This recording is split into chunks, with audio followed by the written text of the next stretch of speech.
Says, what are you doing in this country? Have you come here to clean people's homes? And my response was like, no, I came to this country to use the bus so people like you can get paid. The person threatened, calling us out, threatened, legal. One of the things that he said I could pick from it was that he was nominated alongside children. So we're not glorifying poverty or being very stereotypical about how Africa is being portrayed or presented to the global stage.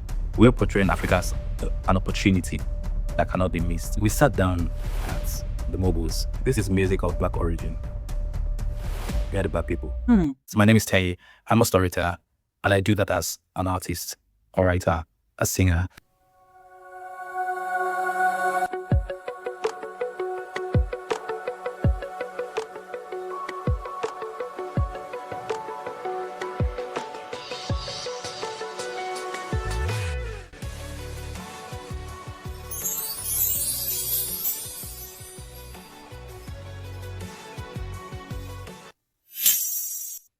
Hi, Teinye. Welcome back to Stacking Dreams. Yeah, thank you so much, Vedika. Thank you. Thank you for making our time to come again. Yeah. And thank you for the constant support. I really do appreciate it.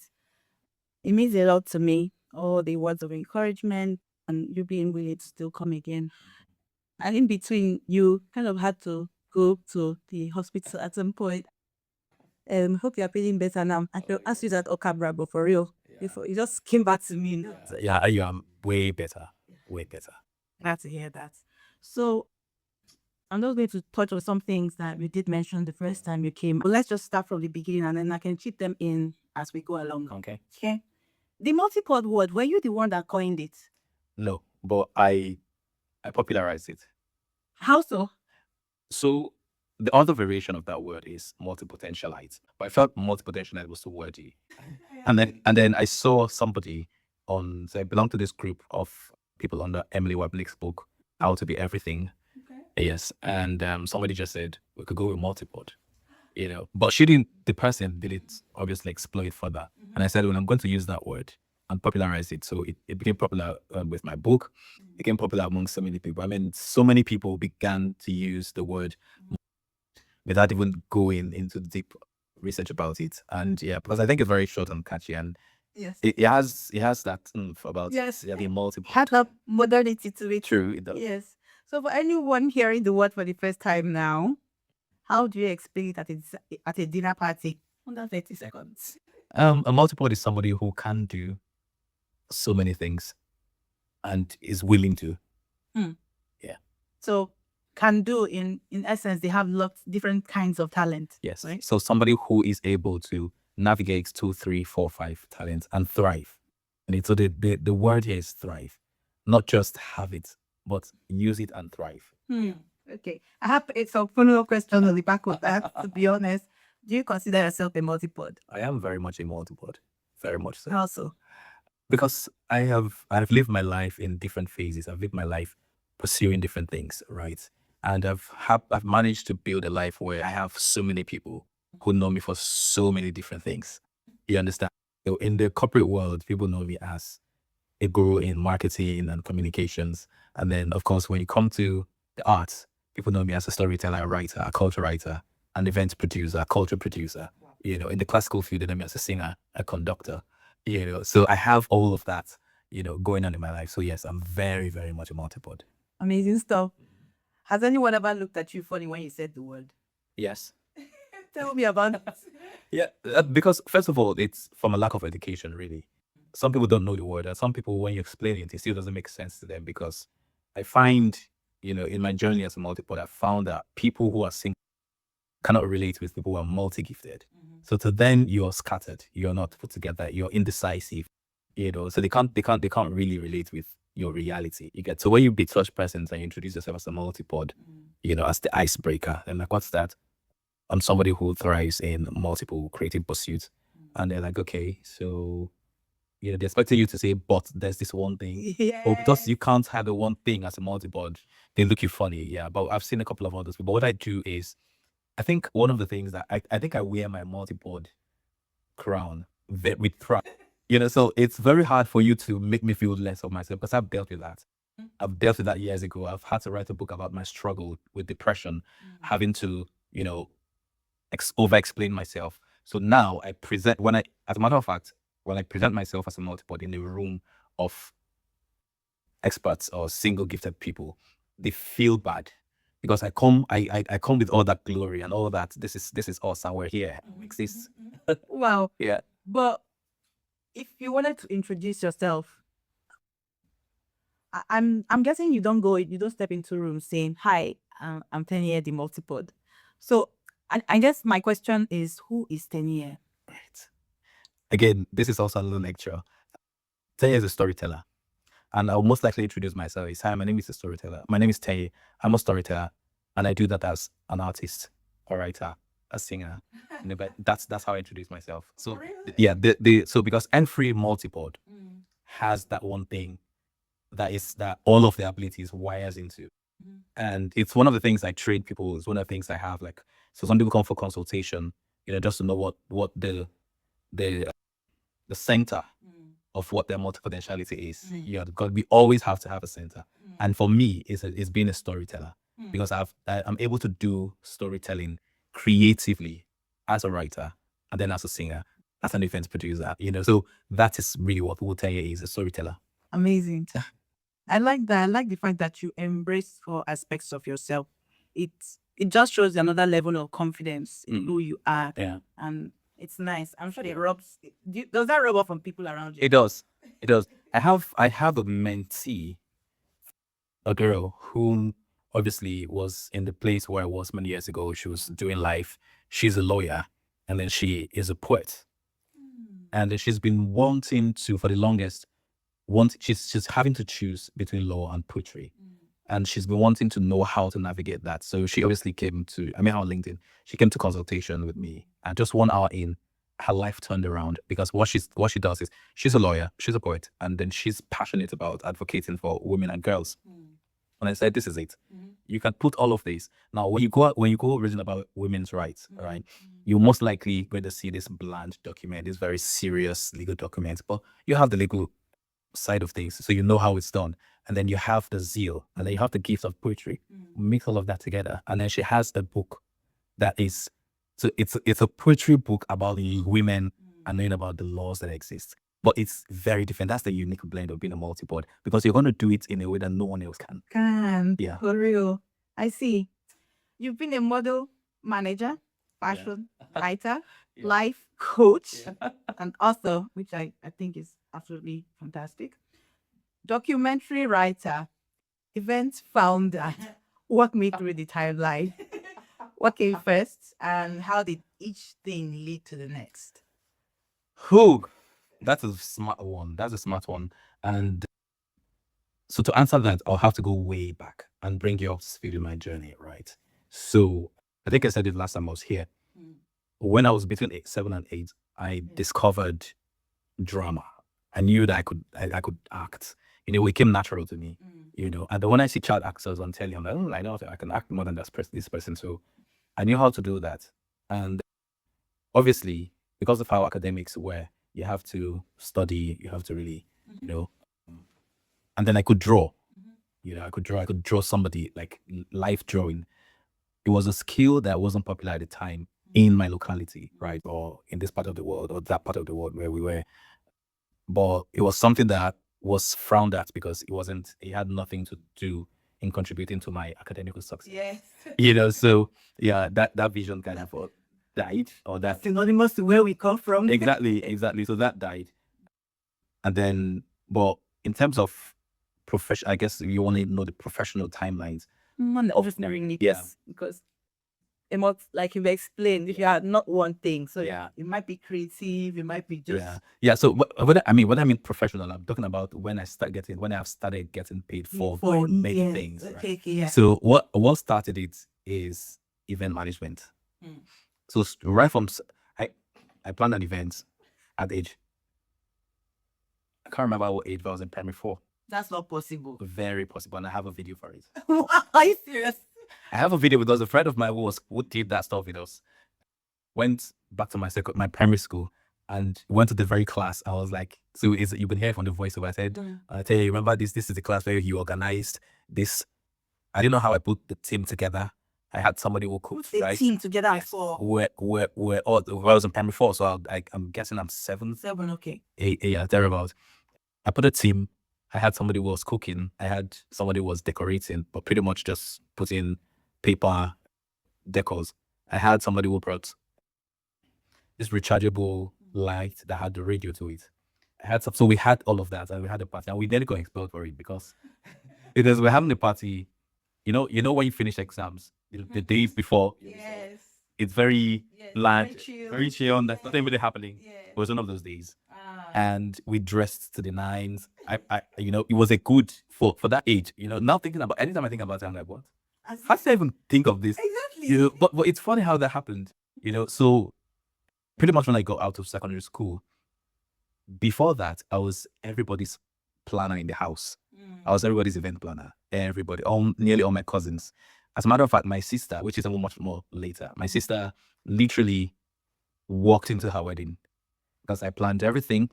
I planned even to her girls, the bridesmaids, their outfits, everything. I had to. I made all, because she was in the UK at the time, and she came the Tuesday to her Wednesday to her wedding on Saturday, but the trad was on a Thursday, so she came 2 days to her trad, and everything was set. The only thing I didn't have to do was just go and fit her clothes and make sure it was all right.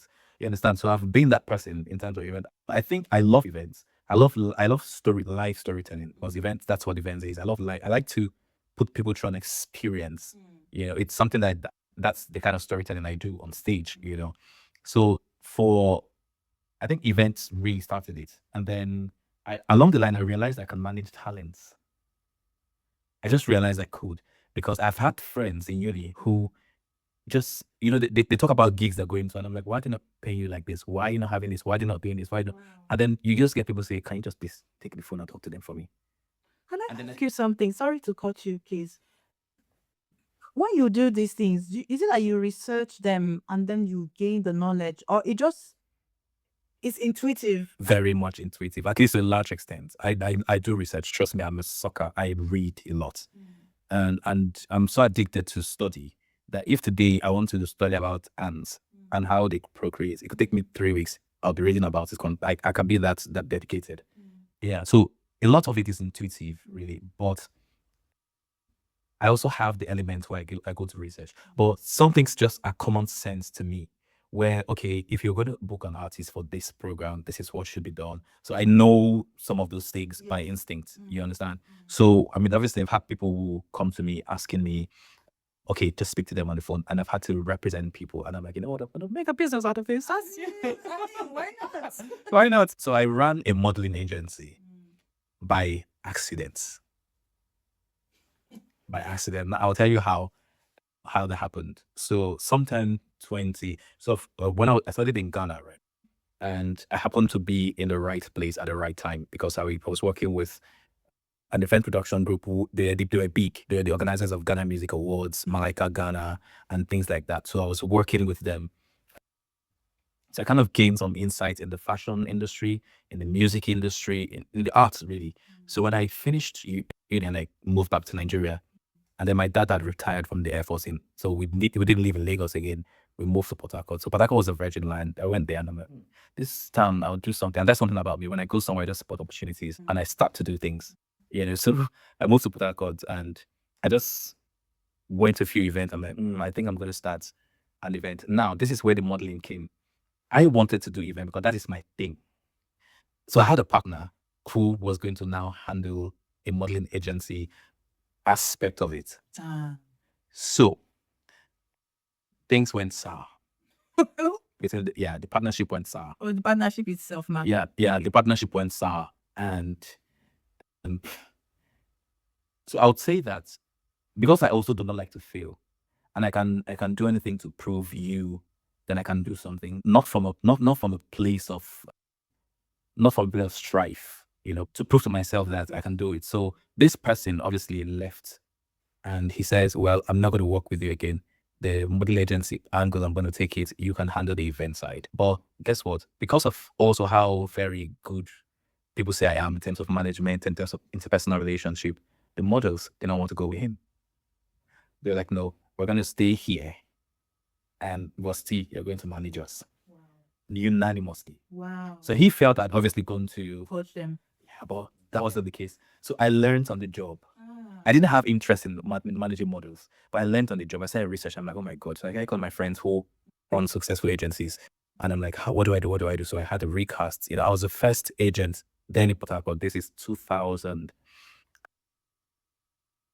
That started casting Europeanized male models. So, or Eurocentric male models in the sense that slender models. At the time, the industry had bulky models. Male models are, Really? yeah, male models are like big, gymmed up. But at the time, I was like, no, this is what the world is turning to. Male models are now like handers. They're not bulky anymore. So I started casting those kind of models, and then I was giving them some level of finesse. I was training them as well on etiquette, on poise, on diction, and things like that, just so they're not like regular models. So at the time, the agency blew in quotes because people were then this high standard, that you get with international standard and things like that. Yeah, so that's how modeling started. But deep down within me, I knew it was not going to be for long. Oh, I knew it was not going to be for long because I wanted to do so many things. And among so many things, I did not want people to be part of the struggle or I hate when people see because of how busy I am. One aspect of me is really, really lagging behind because if you read my book, Black Multipod, I talk about the different kinds of multipod. So I am a sequential multipod. There are simultaneous multipod, there are cyclical multipods, there are spontaneous multipods. So I'm a multipod who will go in phases. Do you think I'll fit? When you come to consulting. That's how it. Yeah, but I'm a sequential multipod in the sense that I have phases, right? 2023, 2024 was my book phase. And then I've moved into my events phase. And then I'm going to my film phase as well because I'm trying to. And so what I do is I build these things, go around, and come back again, right? So I knew that managing models wasn't something I would do for the longest because again, I'm also very realistic and I'm very in touch with reality. So at the time, I was hitting 25, and I was concerned about a lot of things about my life because obviously the agency wasn't paid so well to commit my all. Of course, I had bills. I was not becoming a man. I was going to leave my parents' house. I was going to start wanting to get married and things like that. So I closed the agency quite sadly. The funny thing is that almost nearly at least 80% of the models that were in that agency, I'm still in contact with them today. They are all like my brothers and sisters. Some of them went on to win beauty pageants. Some of them became models. But regardless, some of them even went to Big Brother. But regardless of all of that, they still have me as their boss. They hardly call me my name. They still come to you for consultation. They do actually. And I'm very supportive of their craft. A lot of them are really big. I'm just gonna name drop, but a lot of them are really big. I've had two of them that have done Big Brother, and a couple of other ones are going national and international crowns. So yeah. So pretty much, yeah, that's about The agency. And then of course music has always been there. It has always been there because that started happening like years before I even discovered events, right? So music has always been there. And then of course writing. So I think I discovered writing just after uni. Because again, whilst in the family I was always, organizing people's events, I realized that they always come for me to write tributes. I'm like, that's the weirdest way to discover a gift. Yes. But they always come to me, oh please write, I like the way you write this tribute in this person. So I started paying attention to it. I'm like, okay, I think I can do this thing. And some people, even without effort or trying, people back then when Facebook was a thing, people, if I had started a blog then, I probably would have blown because people come to me literally and say, I love how you write. I just love how I just read. I love reading you. You understand? So Isn't it interesting how it takes another person to actually spot a gift within you? Yeah. Because based on what you've just said, it wasn't like you picked it up instantly. People kept saying, "Oh, it seems like you do this well. It seems like you do this. Why don't you do this for me?" And then it takes. Yeah. And again, I tell people again, I feel like no shades, but this is the reason why we have a good number of untalented artists. I will always tell people, if your friends haven't told you, haven't pushed you. I was just on the phone with somebody that was just talking about a friend of mine. He's in Canada, and he was just talking about film. He was like, write film and do something. And I'm like, I've done it. You get, and but he wants me to like have like a major feature. Yeah, feature film. And I'm like, I'll get to that at some point, But for now, let's build him.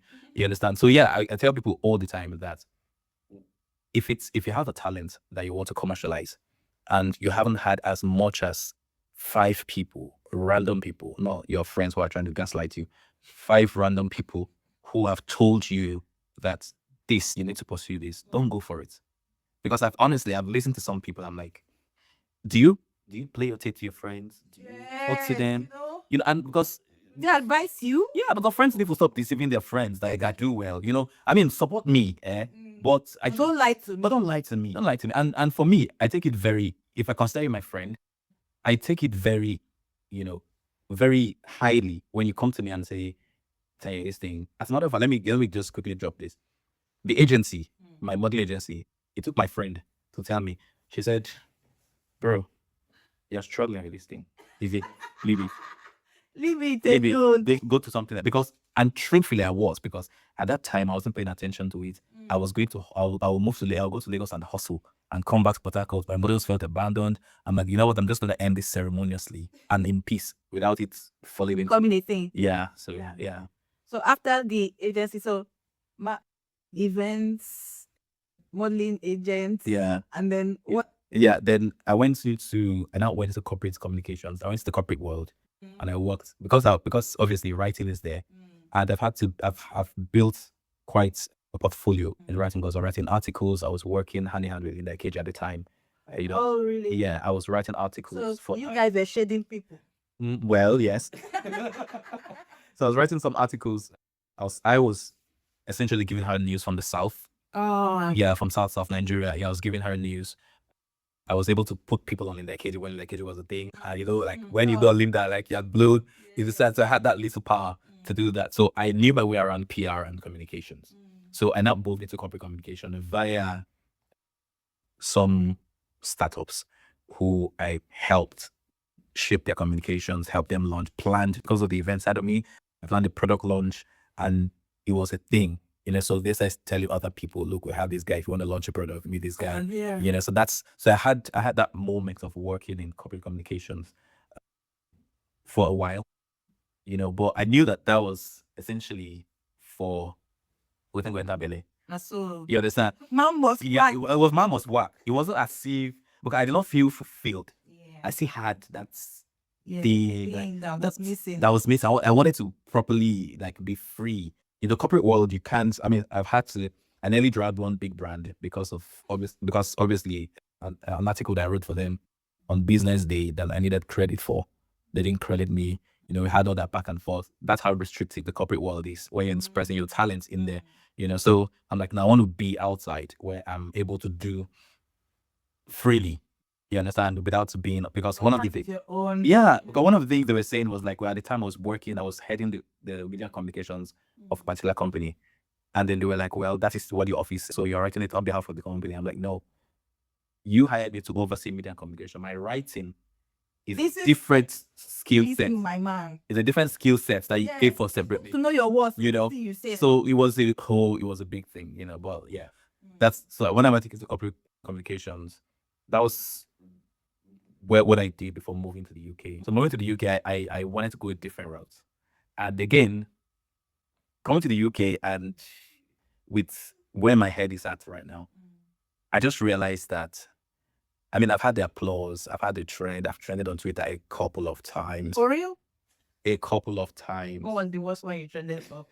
I'm curious now. It's shade. So there was this, I think the last one, because I've stopped writing on Twitter, the place doesn't interest me anymore. But I usually have tweets. Twitter is a hot. I usually have, oh my God, I usually have tweets that go up to 500k views and all of that. The last one was my experience with a bus driver. And I wrote it, and it cost a big. I don't know. You can check it. You can check it later. I don't know what it is now, but it was a big issue. Honestly, within 24 hours of that tweet, oh my God, I didn't even know that it was doing numbers until somebody called my attention to it. He said, you done the trend again. I'm like, what? I think this time is that your boss tweet. So apparently, I was going to get on the bus, and there's this driver. He was trying to have a conversation, and he says, have you, so what are you doing in this country? Have you come here to clean people's homes? You know, so the way he said it, to be fair to him, right? Of course, again, we know British humor, so he probably laced the insults in humor. Yes. You understand? But he said it, and my response was very, because I'm somebody that I always have a response like that. I don't have to think about it. And my response was like, yeah, and then my response was like, no, I came to this country to use the bus so people like you can get paid. Oh, nice. So when I put it, but of course, because I'm a storyteller and a writer, when I put those things out, I put it with a little witty nuance, and then I said, so I put him, and I put my reply, and I put like an asterisk, and I say, flips imaginary weave, and what's like, so it trended on Threads, Wow. it trended on Twitter.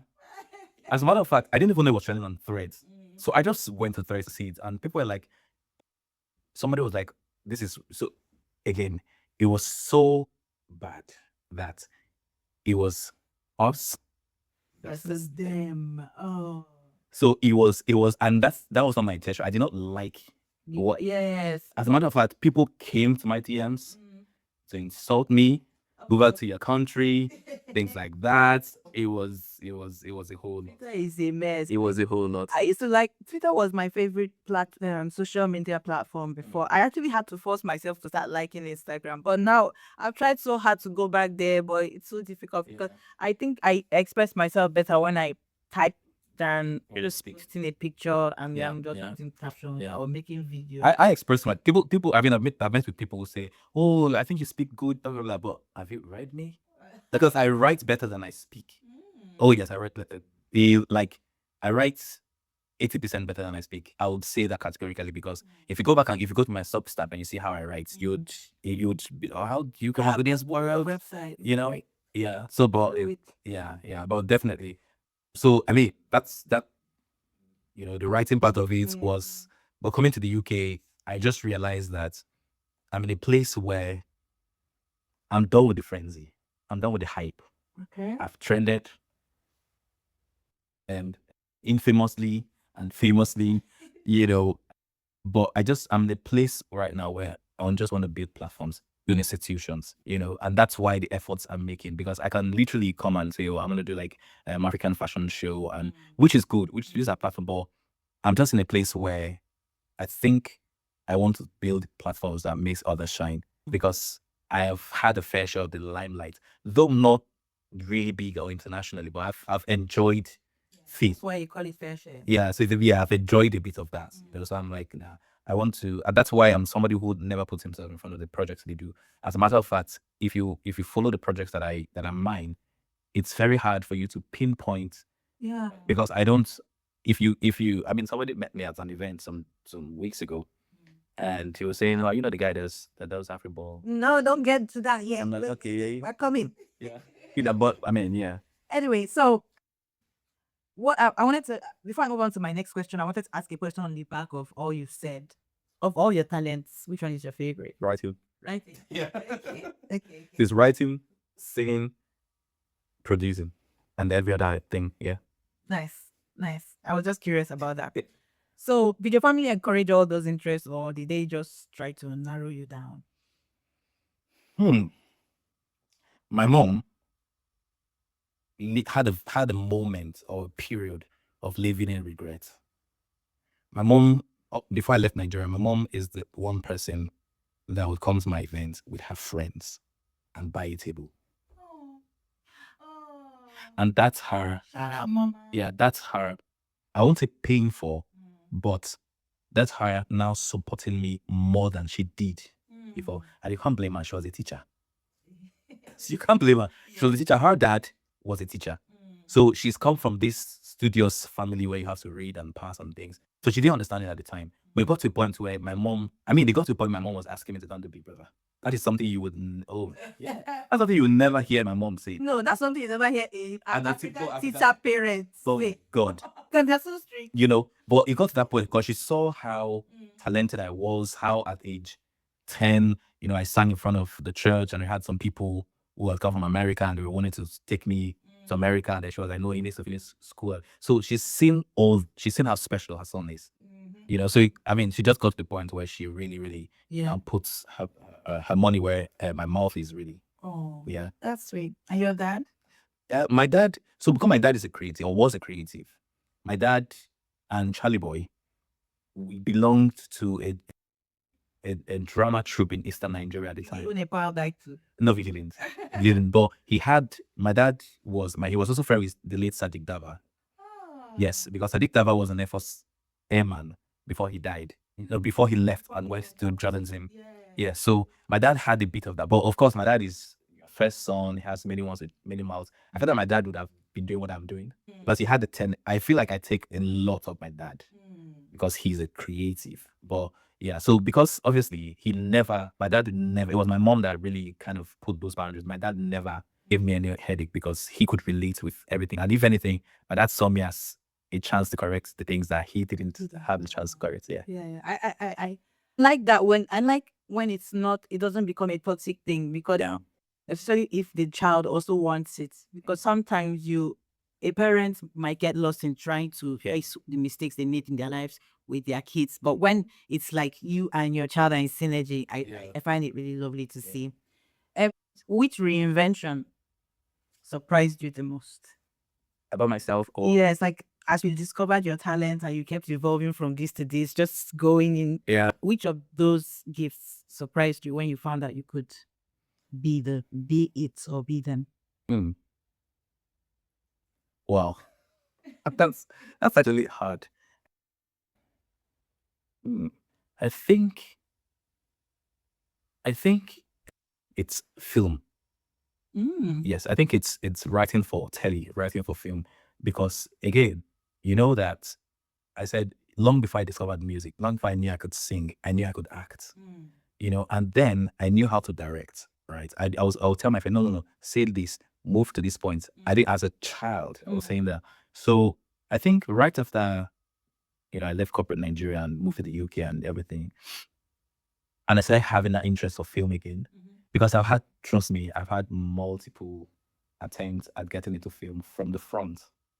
Yes, we always start from the front. Yeah. And end up at the back. From the front. Yes. I belonged to a studio at the time and I did a couple of adverts, telly, but so the reinvention, how it shocked me is I found there's this yearning to produce, screen content. You get, but not from the front, not being in front anymore.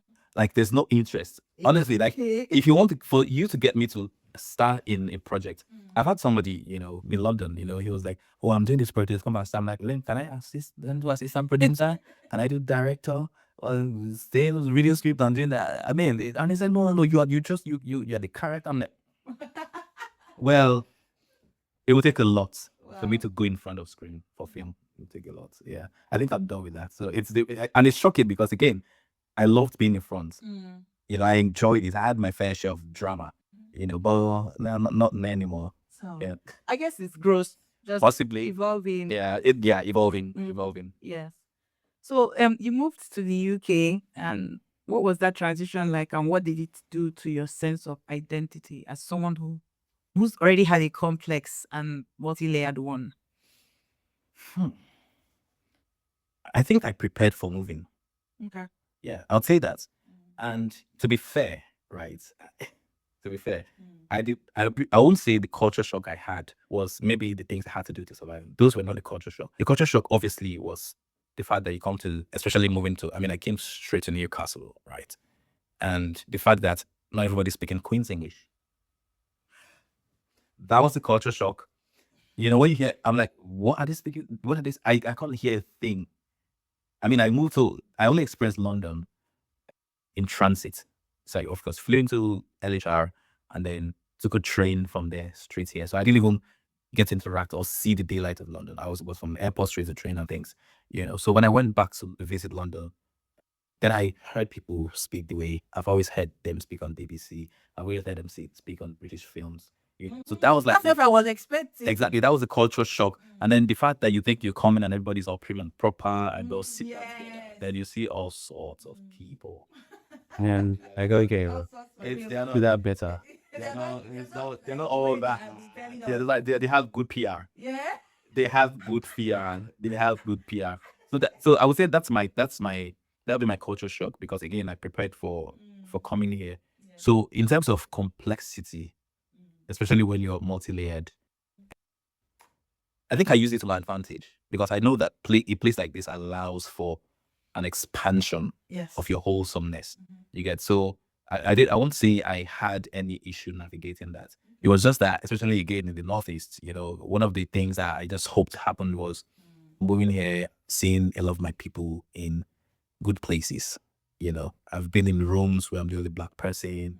I've tried to attend events just to see, but when you go there, you see that, so yeah.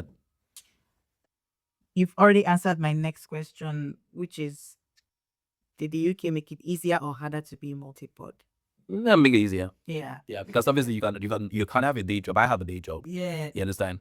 That pays the bills. Yeah. But again, I create. It's just, yeah. Yeah, great. yeah. Whereas back home, you really don't have that time. You have to commit to your day job.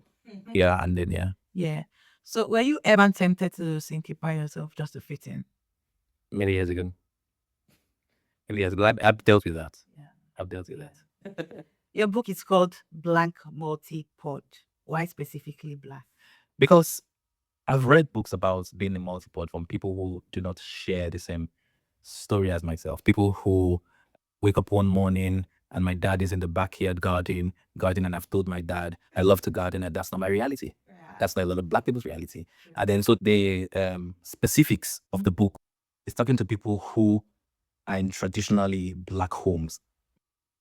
It's intentionally why I use Black, not even African, is even in the US, a Black home still nearly functions as a Nigerian home, as a South African home, as a Ghanaian home. So Lots of similarities. lots of similarities. So it's for Black talents with multiple passions, because again, our story and our experience with the world is very by virtue of being born into a Black family. Yeah. True. Does the Black community have a specific relationship with the idea of picking a lane? We're learning.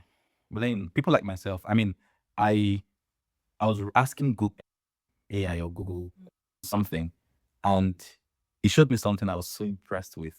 And honestly, I didn't know that I've done that much work. But in something in the light of such as Teinye Boyle, who is a leading voice in It refreshed you. Yes, it did. Wow. And I was like, okay, this is good. This is good. Because again, like I said, there are many books about there's Rocher's book, which is Refuse to Choose. There is Emily Watnick, which is How to Be Everything. There are a couple of other books. There's one by Sarah Beth Beck, The Hybrid Professional. I've consumed those books, but I haven't really seen a book by a Black person.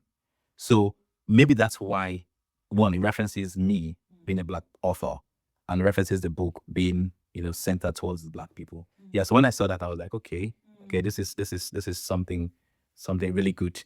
Yeah. Yeah. So has anyone in the Black community pushed back on this concept? Mhm. Tell me about it. Again, but one of the things I know that I'm going to be doing, having created this lane, if you will, is education.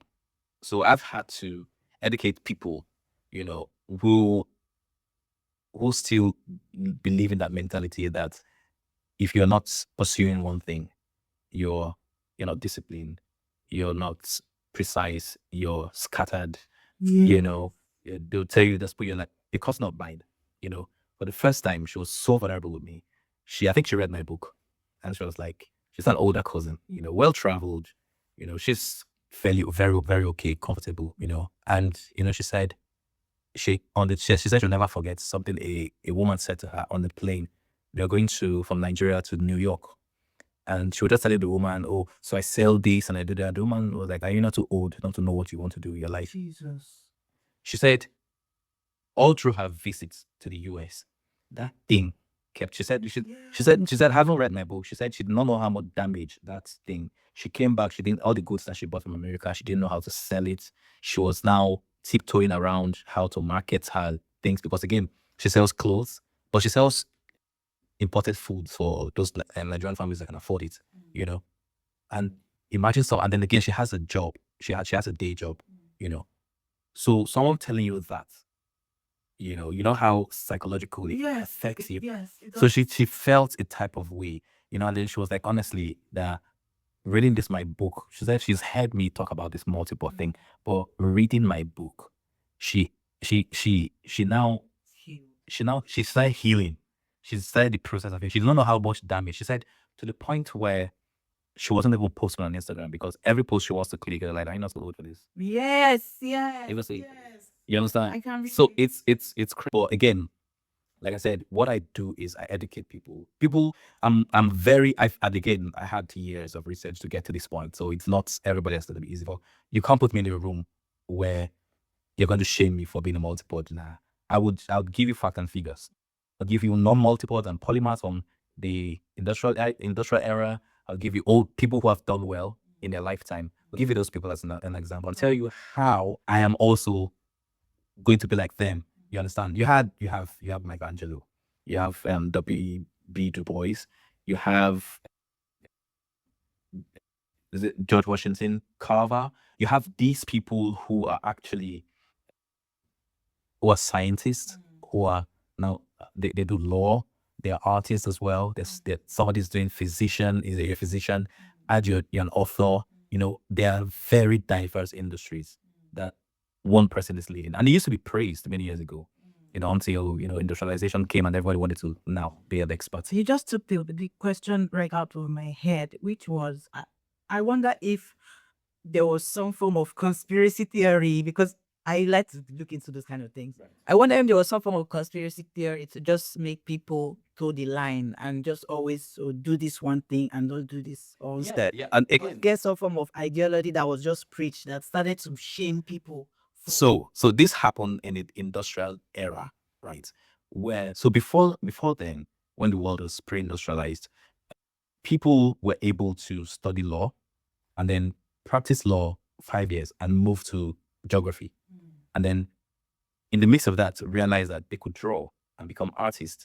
Hence the names I've mentioned to you, and you can research further. These are people that are polymath.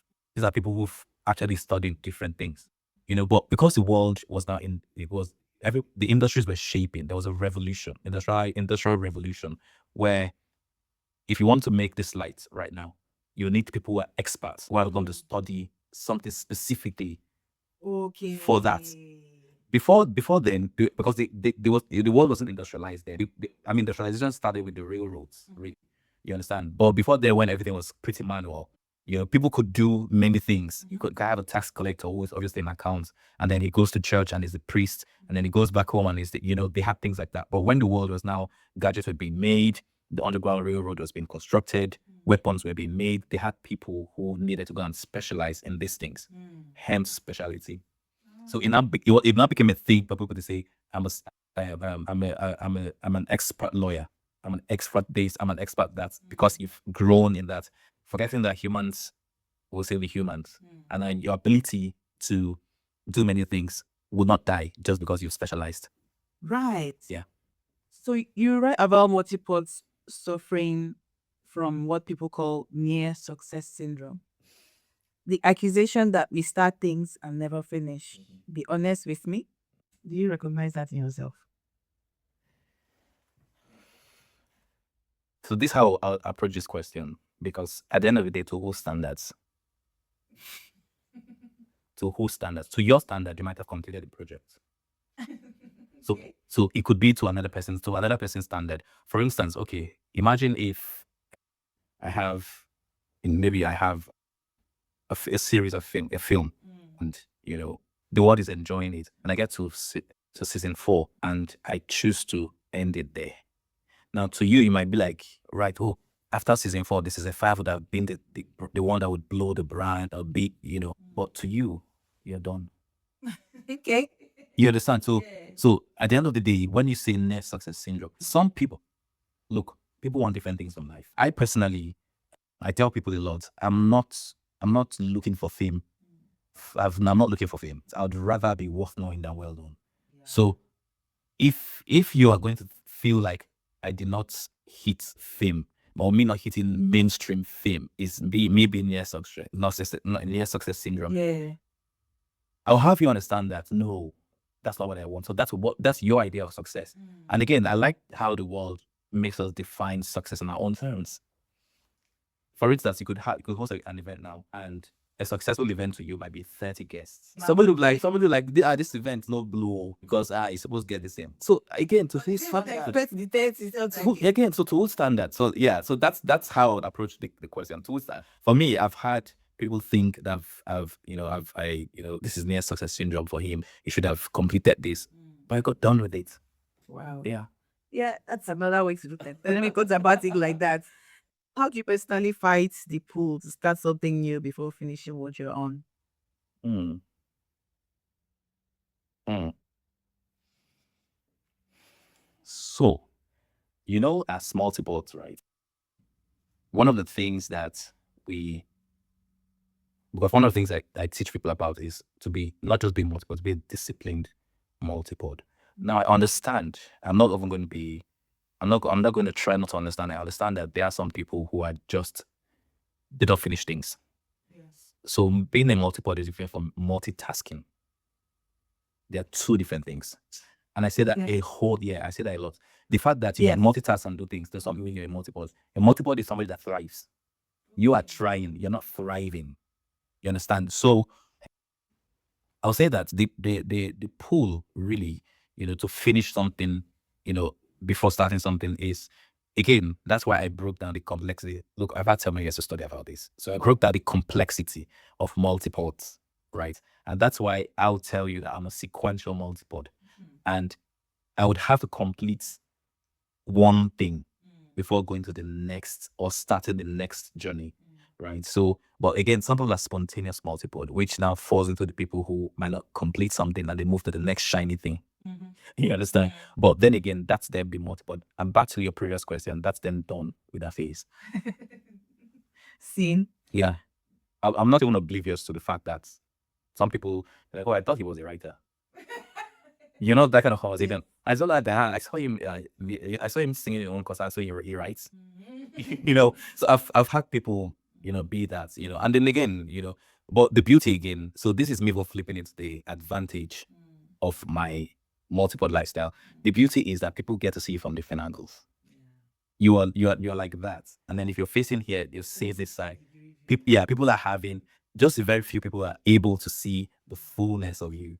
People that see you from different angles. I mean, some people in Newcastle, by virtue of the things that I do, would just, oh, that guy that does events.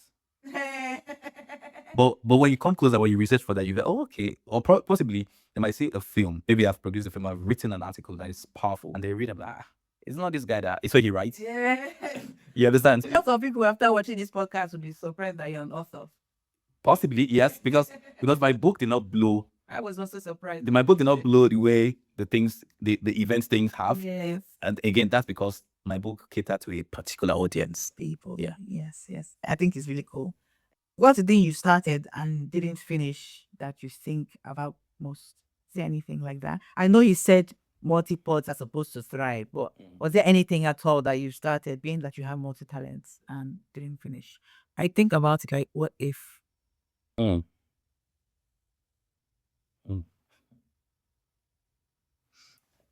Like top of my head, I really can't think about anything per se. But You've not dabbled into any endeavors that you just dipped your toe in and came out, and you wondered what would have happened if you pushed that all the way, or took that all the way, rather. well, I would say maybe. So this is how I would approach this question again. I would say most of the things that I do now, I wish I did them earlier. That's how I'll put it. Because most of the things that I did many years ago that I couldn't continue, I'm doing it now. So that's my regret, is that I should have started some of these things earlier. Yeah. You shared when you came before that you are on the ADHD spectrum. When did you find that out, and what did it explain for you? I found out after moving to this country, right? I mean, I knew about mental health back in Nigeria.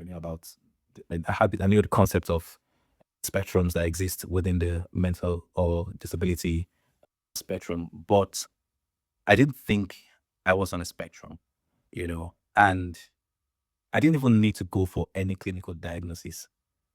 When I read about what I read, it was classic, and I'm like, look, I know this is it. And helping me know about it has helped me shape my life around it. But I'll tell you how I found out. So when I was writing my book again, I said I had like years of research and things. I got somewhere where somebody was mirroring ADHD and multipotentiality. And I'm like, okay. And so I was reading about the connection. And I found the classic examples. So hyperfocus, which is one of the traits of ADHD, hyperfocus. For those who don't know, Yeah. what does So hyperfocus is you're holding this glass, right? And you're looking around it. When you walk into a room and you see somebody holding a glass for a few seconds, it's normal. You've been holding the glass for 2 hours. I'm still staring at I'm it. staring at it. Really? Yeah.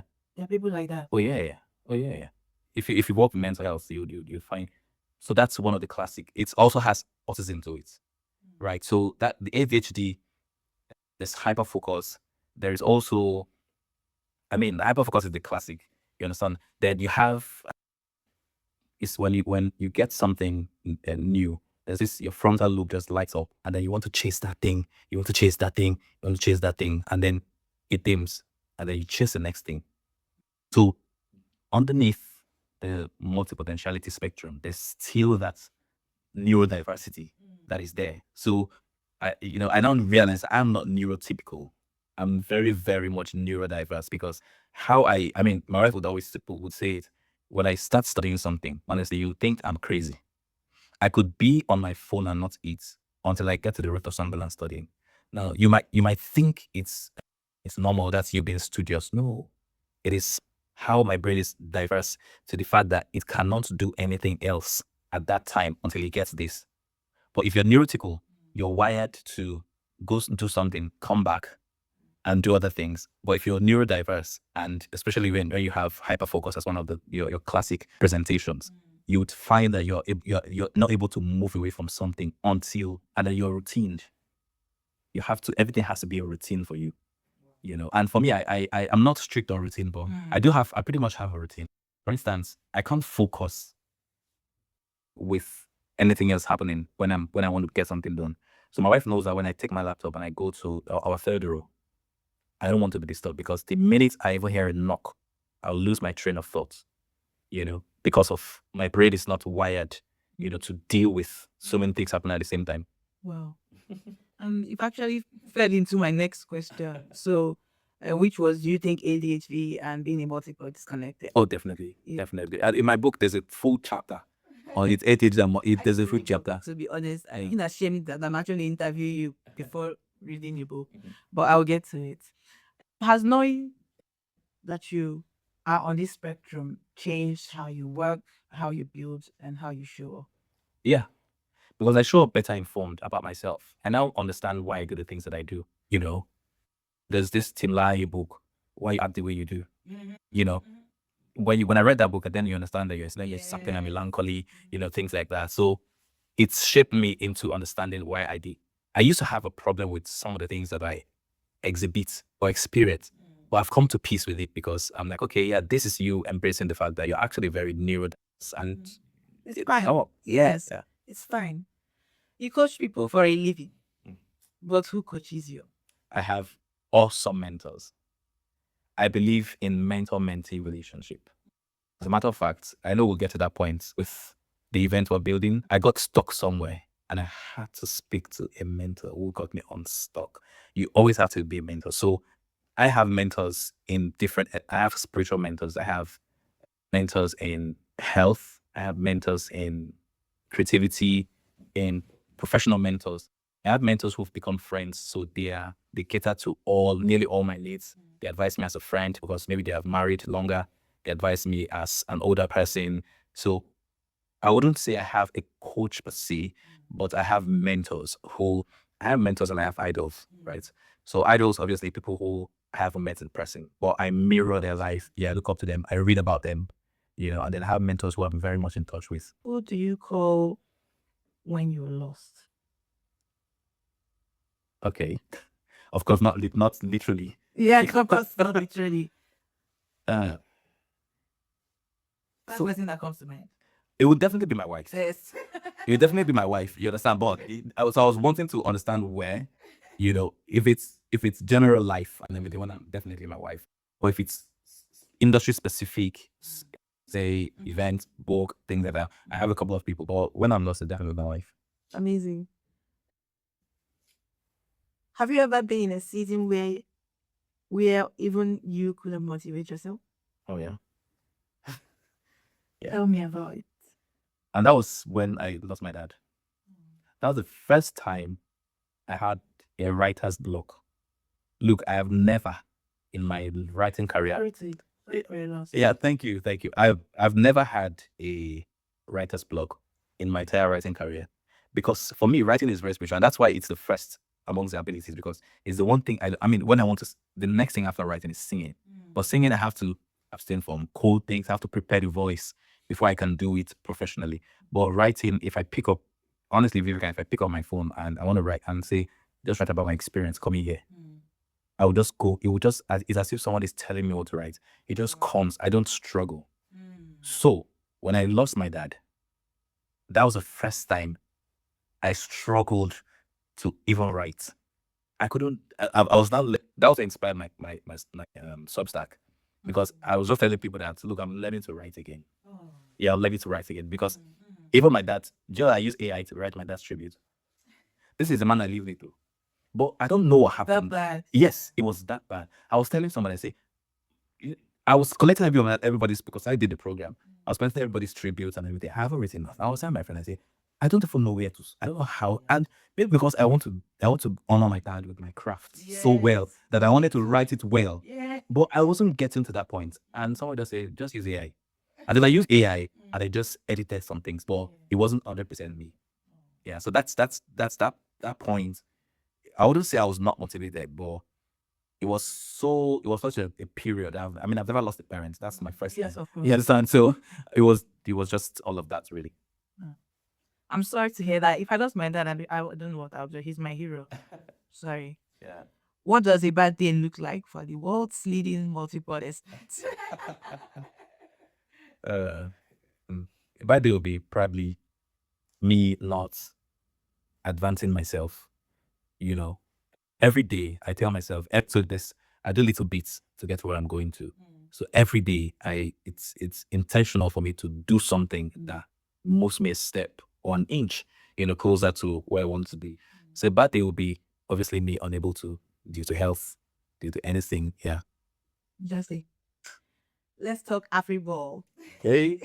But I did an instance to understand what this is. So describe it to someone who has never heard of it before. I know what it is, of course. Yeah. I'm very invested in it. Yeah. So, in the most exciting way possible, what is AfriBall? AfriBall is African ball. Short and simple. Very easy to get. African ball. It's a ball, but make it African first. So if you understand a ball, if you've been to a ball, you have with an African ball, AfriBall presents you the opportunity of seeing how Africans host a ball. That's layman's English, isn't it? Yes. And then, but going further, AfriBall is a cultural festival that celebrates African creativity in the UK. Right. So AfriBall is that event where it's largely, by and large, is an awards gala, right? But beyond that, there's also the charity angle to it, because what we're doing at AfriBall is essentially to mobilize the African diaspora to solve Africa's pressing needs. Amazing. Yes. So, Right. So we have connections with some charities back home, and some of them are here as well.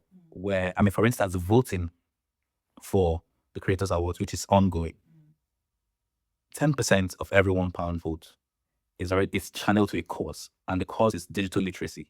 So we're not glorifying poverty or being very stereotypical about how Africa is being portrayed or presented to the global stage. We're portraying Africa as an opportunity that cannot be missed. So what we're doing with that cause is we're looking to get their rural children who are talented, get them on TikTok, get them on Facebook, get them making content. A lot of them do not know how, because they only go on TikTok and see people do it, but don't know how. So it is very different from how a lot of people would do things.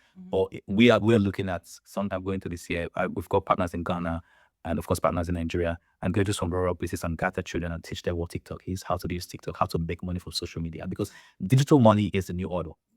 So whilst they might be unemployed or there's hardship in there, you can make money on social media. So so every creator in the UK that is being voted, you're helping someone start their career in Africa. So that's the charity angle. And again, we've partnered with Young Crown Foundation to mobilize youth for the ball. So you would see a lot of young faces that are going to be working as volunteers. What we're doing is we're giving them an experience to work in a high octane event like that, to see how the intricacies of creating a production like that, what that does for them. That gives them an idea, and an experience. But we're also going to obviously give them a certificate of completion that they've actually interned at AfriBall, so they can go ahead and work. These are people who are young, between 17 and 19, who are wanting to start something, in the creative space, and are unable to, because a lot of big events are not welcoming to young people. True, to youths, there are a lot of, you cannot have, for instance, a mobiles, for instance, as big as the mobiles, you will have under 18s, they're doing anything.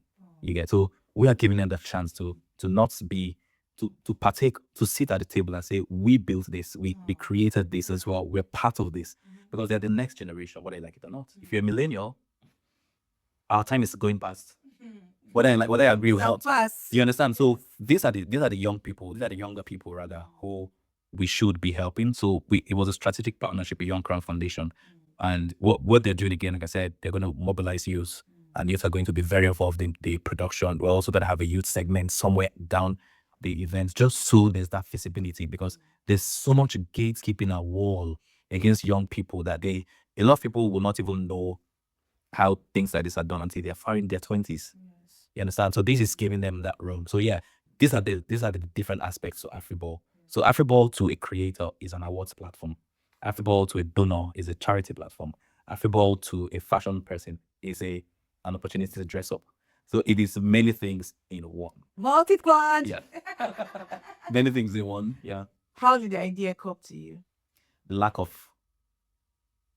of cultural depth in the Black events in this country. So I've been to a couple of events who obviously are Black events, and I'm very pro-African, as anyone can tell. And that's why AfriBall, which is a CIC, is actually one of our core is the globalization of African creativity.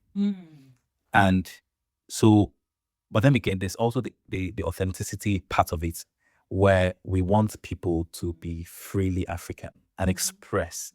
Okay, I've been to some events where obviously they're Black, or this event is for Black people, but there's no cultural depth in it. It's lacking in cultural depth, because already it is built in a way where if you show up in your African regalia, you're looked weirdly. Yeah, like why you overdoing? Do you get it? So essentially, AfriBall is the opposite. AfriBall is that event where you wear a black tie and you're like, oh my God, shit, I didn't get the memo. That's the idea.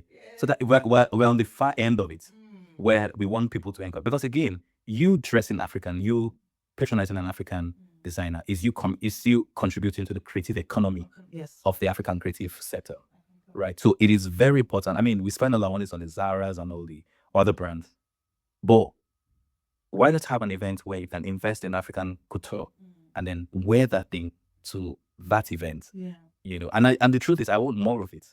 So we're not building something that we hope to be the only ones. No, we want more of it. There has to be a lot of cultural festivals going on where people can experience. But the truth is, a white person or somebody that is obviously non-African would appreciate coming to a festival that they can know where you're from, and not one where you're coming and looking like them.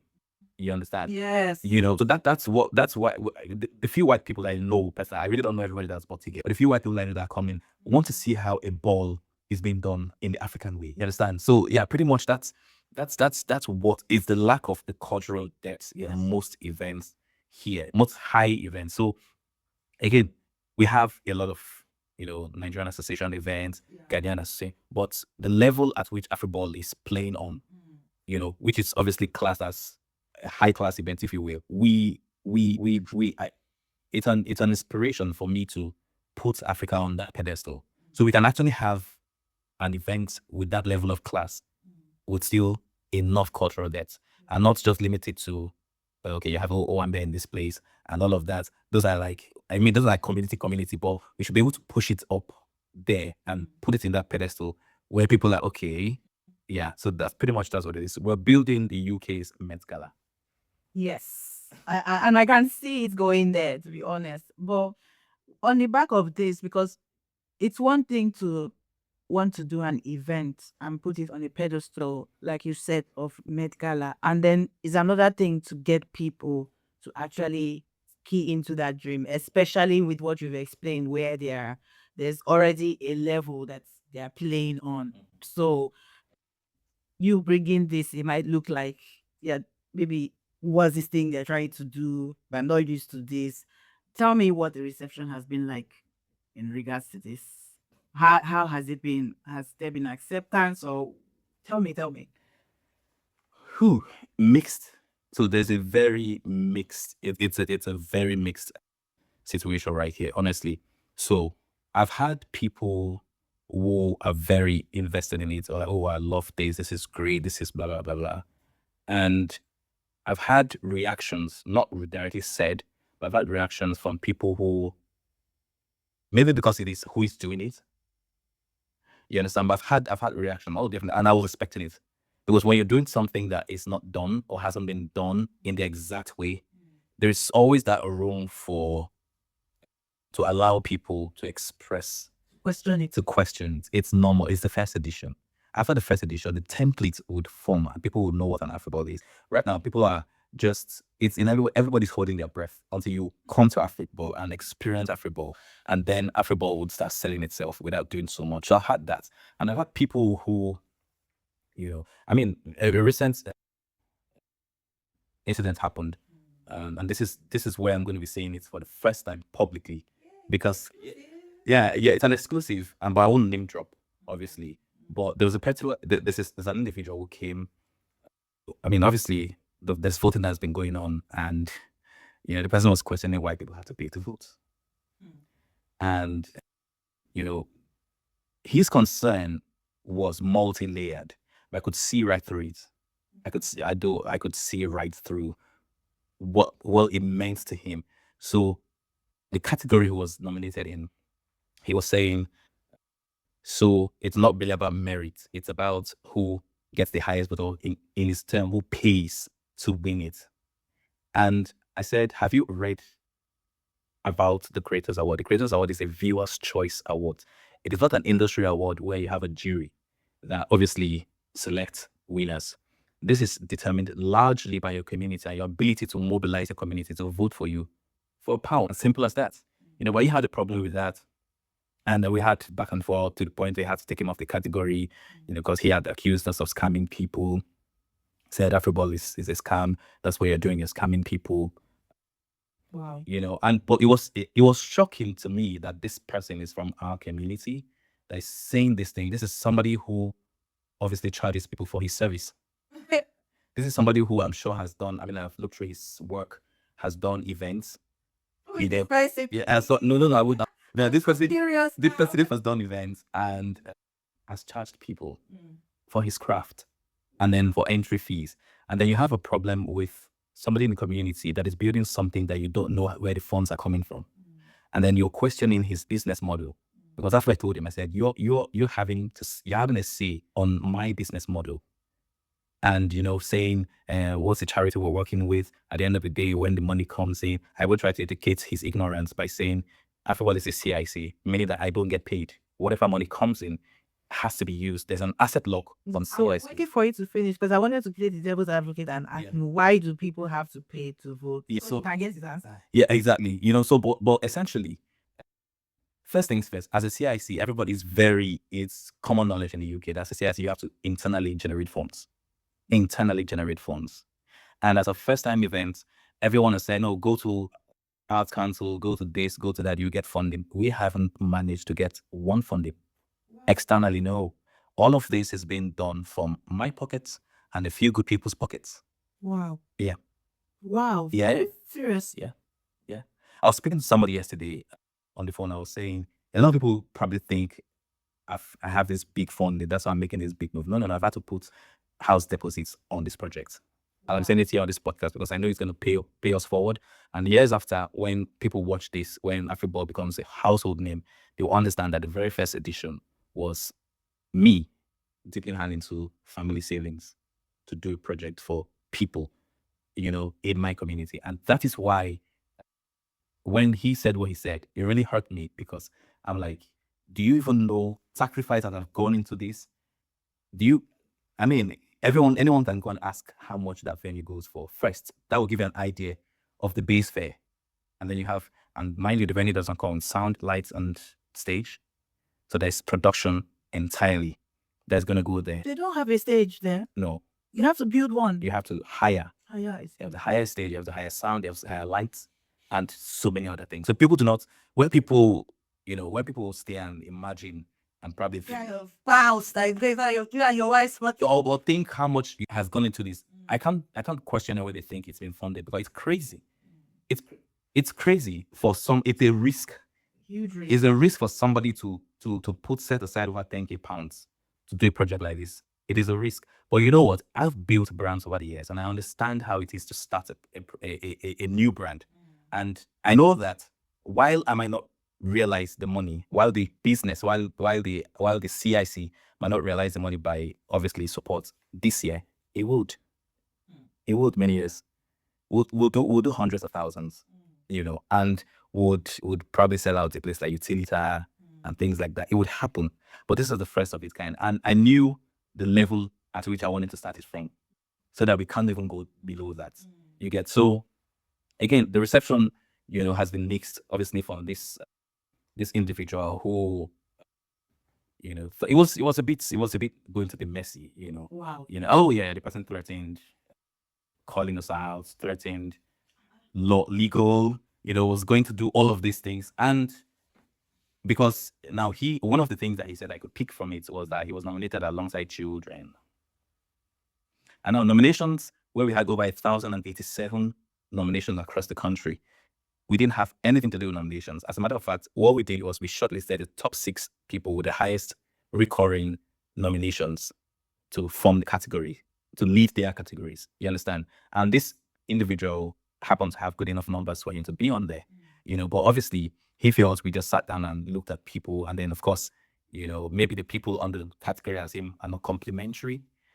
So it's more like, so I think one of his fears is obviously pressing anybody who's other than him who wins it is like a falling of hand for him, things like that. But again, if you want to prove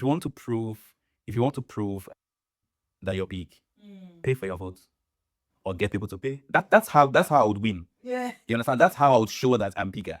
Get people to get your community that you so brag about to pay to vote you, because any day I get to look at what's happening with the votes, I'm so impressed at how people are mobilizing their community. I see the tags. I see the people are really mobilizing their community for them to vote. And again, voting for award shows are not new. Yes. They are not new. So honestly, that's one of the things I was trying to educate this individual as well. That you new concept. It's not till today. People vote for what's the one that they dance with celebrities on ITV. People vote for it. You click on that thing. Yeah. You vote by text. You pay to vote for Big Brother. You pay Nigeria. And mind you, Big Brother is a big project that might not only be on Naira. Exactly. It's funded obviously from some big people in South Africa. But you pay to vote for Big Brother. You pay to vote for AMVCAs. So when you then see somebody else doing it, what is the problem? Do you understand? So of course, that just made me question how long he claims he has been in the industry for, because he's went on about and saying, been here long, things like that. And I'm like, if you've been here long enough, you'd understand that voting is normal for people to pay for it. I had a screen munch and I was showing to somebody who is a mutual of both of us, and I was showing him some award shows that you even pay to get nominated. Yes. Hundreds of pounds, my sister. Wow. To get nominated. Wow. After this, I can share it with you. You'll be marveled. Hundreds of pounds to get nominated. And then this is the first of its kind that's coming to the community. And you're saying, in the same breath, you're saying, this is supposed to be our community. Have you even bothered to ask who is running this?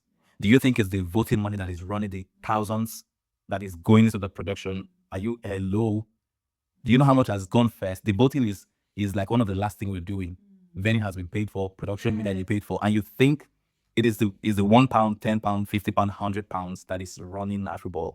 And yet, to be honest, I would say this when I saw, because I follow the AfriBall platform, when I saw that the hall had been booked, that's when I was like, I need to commit to this. These people are serious. Because it felt like I was like, maybe they'll be waiting for people to buy tickets. But I started seeing that, oh, this has been, I said, I better go, let me go and get my own. I bought my ticket, by the way. Not like I'm trying to pipe AfriBall or anything. But I'm somebody who believes that when you see your community, your people, your color doing something, try your best to support them. As long as, especially that thing is putting the continents on the map, portraying us in a good way. I always want to be a part of its success story. So, I guess I just like the fact that you're doing this and how you are doing it as well. So, please don't be discouraged. How did the idea come to you? I would credit somebody who, is being. We sat down at the Mobiles 2025. Yeah. And when it happened in Newcastle, I looked around and I'm like, this is music of Black origin. We are the Black people.